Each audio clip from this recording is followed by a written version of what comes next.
Hey, what's going on guys? My name is Joey and welcome back to another video here on my channel. Today I'm going to be covering the Tenet Arca Plasmor. Now this is a weapon that was held in very high regard by the player base for a very long time. About until the Code of Batsis came out, a lot of people are saying it power corrupted. I can agree with that, though this weapon still has innate features that make it unique and cool. Like the fact that your projectiles can bounce off of walls and floors and elevated surfaces, things like that. Makes it really, really nice. Also, it does have multiplicative CO, just like the Batsis does. So what we decided to go for here is we go for CC plus CD. This is going to get us a 66% critical chance, 5.4x critical damage. We go for Galvanized Savage. It's going to be our multiplicative CO source. We have Galvanized Hell for multi-shot stacking. We have Cold plus Heat. This is going to give us Blast. We have Electric plus our Innate Toxin. This gets added last, so Electric needs to be the furthest down. If you were to look at it, it would be like this. That's how the line works. So, these get eaten first, and then it goes these get eaten. So make sure you have Electric just behind these two. And then we have Magnetic Strafe on here for fire rate plus, CO bolstering without priming. Galvanized Acceleration for fall off range stacking, which is going to be really nice so we can shoot from further away and still do maximum damage value. And then we run Primary Deadhead. This is our base damage source to go along with all our elementals and our crits to multiply with our Galvanized CO, which is going to be very, very nice. The build ends up looking like this. We have about 14,000 base damage. This is before any Deadhead stacks whatsoever, so this is going to go up by a ton. Your Blast is going to be doing a ton of damage when it explodes because Blast is obviously it's based off of your base damage. So yeah, this will be doing a ton of damage for you. Really, really solid build. This weapon's kind of one-dimensional, at least to me. So typically, if I'm going to use this weapon, it's going to be this kind of build, and maybe I'll just change up the elemental combo, really. But for the most part, this weapon's pretty one-dimensional in the way you build it, at least the way I see it.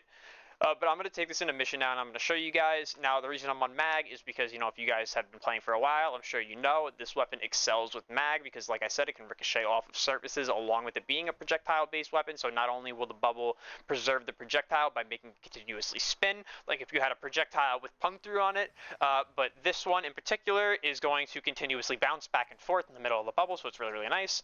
I'm going to be showing it off at the start without any of the mag helping. I'm just going to be like shield gating and yada yada.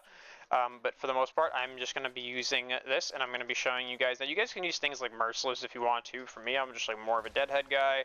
I know I like stacking it. Like I'm already at 3. It's really easy to stack, so I like Deadhead a little bit better. But you guys can go for whatever base damage arcane you want. It's just got to be base damage because your multiplicative CO is going to need it. So you can just keep doing things like this. You can see you can just shoot down hallways, all you want, do a bunch of damage. Now the reload is a bit slow, but it's really not all that bad. You can deal with it. If you want to run like Synset, like I think I'm running Synset on here. You can see I'm at 4. If I holster my weapon for like a couple seconds and then I go back, now I'm at 5. But not really great on small magazine weapons. It's better on the Batsis because the Batsis is like more than double the magazine, so you can use it on there really, really easily. But yeah, you can see what this weapon does. It just punches it through hallways. It'll do a ton of blast damage, magnetic, corrosive. I'm not running any weapon buffs on this whatsoever, so you can just imagine how this weapon would be if you added buffs on top of it. I'm not even priming. I have my companion with me, but that's about it. This is just the raw damage of the weapon itself, and you can really just see what it can do here. It's definitely respectable. Very, very respectable weapon. This is a weapon that, people were using for a really, really long time. I still find myself using it once in a while because I find it more enjoyable to use this on mag than it is to use, like, the Batsis. Although there are a bunch of other weapons I do like using on mag. But you can see when you shoot with mag, you're going to see, I'm going to shoot it and it's kind of shake in the middle. You can see how it kind of, like, shakes back and forth like that. So I'll show you again here. Let me just reload. And that's because the bubble is kind of just redirecting the projectile back and forth, and it's hitting the enemies, and it's bouncing off of them. So you can kind of just see that it will, you see it shake like that.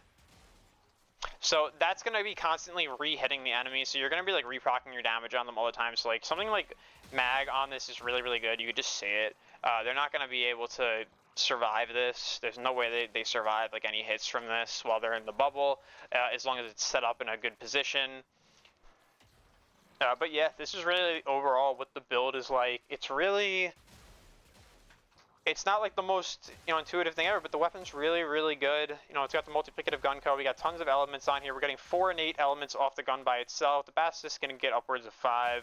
But this is still a really, really solid option. So if you guys have been, or like if you guys are newer to the game, and if you haven't farmed any tenet guns, you're looking for some that may interest you, this is definitely one I would recommend. Definitely worth the time to go out and get it.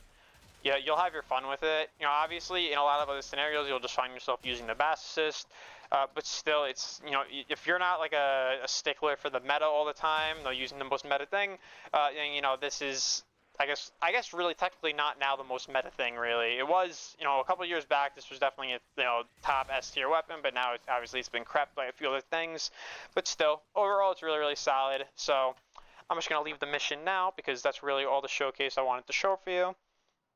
You'll do solid enough damage against things like Acolytes too, as Acolytes are more prone to be weak to high critical, single target damage, lesser like, not like high fire rate weapons or beam weapons. They don't really do very well. It's more so like slams, explosive weapons that'll do a lot of damage in a single hit. It's pretty much just like the point of it is you want to do a ton of damage in a single hit, kill the Acolyte. That gun is going to do a ton of damage for you, so you're going to be able to kill it in less than, maybe 5 shots or so. You should be able to take care of it. So here's one more look at the build for you guys. Now, I am running Toxin 60%. You don't need a 60, you just need the Toxin on here to get your values correct and everything. So don't worry about that. So if you guys enjoyed the video, please leave a like, please subscribe, leave a comment down below. Thank you guys for watching, and have a wonderful day.